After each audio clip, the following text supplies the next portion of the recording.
My name is Mitch Polo, and we are here with Suzie Elmblad. She is a candidate in the upcoming KBIC election.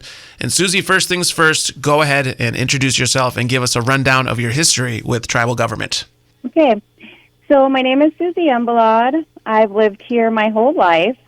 I am a proud wife and a mother of two beautiful daughters. Shayla is 13 and Shania is 5.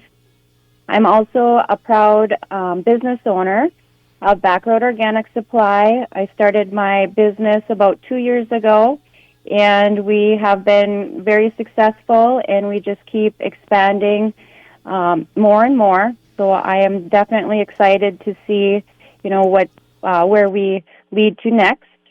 And I've worked for the tribe probably over 15 years throughout all my working history, starting way back to the youth program all the way through high school. I was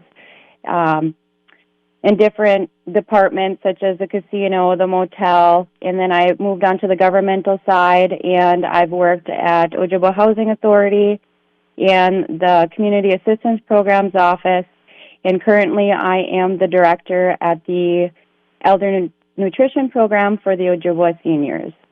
I don't have any type of experience as a council person, as I've never served as a council member, but I have ran for candidacy. This is my third time running, so I am excited to see if the future holds for me to be on council.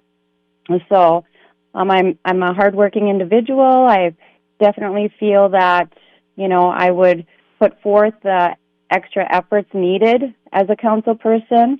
I see that our tribe seems to be like in financial standstill, especially with the COVID pandemic going on.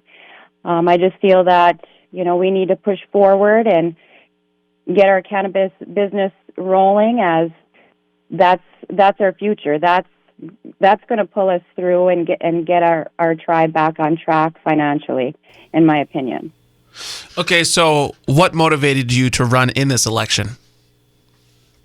Well, being pretty busy as I am now, working full-time, and then I have the business here, and then, of course, raising a family.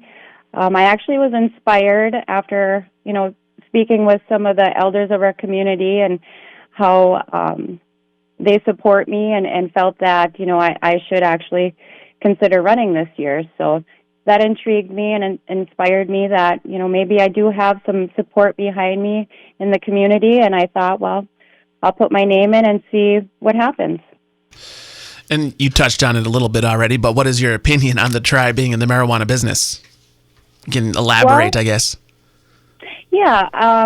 Well, obviously, with my business, Backroad Organic Supply, I see the cannabis industry booming. I have clients from big operation grow businesses, that are very successful, and they are just on the road to big success. And I mean, there's many different aspects, of the cannabis industry, not just recreational or medicinal, but I mean, there are other avenues as well, CBD products and getting into the hemp industry.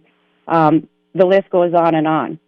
And so, I mean, there's so many opportunities that KBIC should grasp and just run with it. And there's nothing holding us back. I look around and I'm seeing, other tribes getting on board, and I feel like, they're already way steps ahead of us, where I feel that we should have already been, up and running. Okay, so what is your view on term limits for council members? Well, again, I voted for term limits, just due to the fact that, our community holds a lot of people that could serve and do good for the tribe all around. With the term limits, I feel that it gives an opportunity for people like myself, to actually be able to serve. I don't come from a big, large family, so I don't have, many, many family members behind me to get that extra vote. I just feel that the term limits would open up the opportunity for more people to serve. Okay, what is your opinion on blood quantum? Blood quantum. Well, I myself am rated a quarter Native of our tribe, which, that is all statistics because honestly don't really know a whole lot of background on my father's side. So to me, I just feel that blood quantum is overrated just because there's just so many different backgrounds. The birth records, the census. Back in the day, people were afraid to even say if they were Native or not, just because of racism.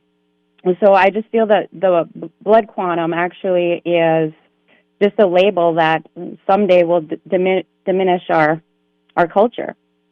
So I don't really believe in the blood quantums just because I just feel that it was incorporated to put an end to Native culture. Okay, very good. And how has our culture played a role in your life? Well, again, I come from a non-traditional family.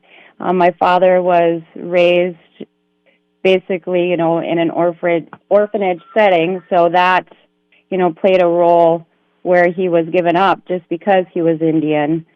So I think in some senses, that kind of carried through his life and passed on down to us. Our family, we didn't really get to know too much of the Native side. So now that I'm older and realizing, how important the culture is, I try to learn as much as I can in regards to the culture and the traditions that I come from. Okay, and now's the time where I'll give you 90 seconds to speak directly to the community. Suzie, miigwech for doing this interview, and your time starts now. Well, I just want to let the community know that, I am who I say I am. I'm an honest, trustworthy, hardworking individual that definitely would put forth the extra efforts if elected to serve as a councilwoman. And I would be honored to have your support and your vote this coming election. I wish all the other candidates the best of luck in regards to the outcome, and I just hope that our future as KBIC can move forward and perspire, basically, because we're facing a lot of difficult times, especially with the COVID pandemic.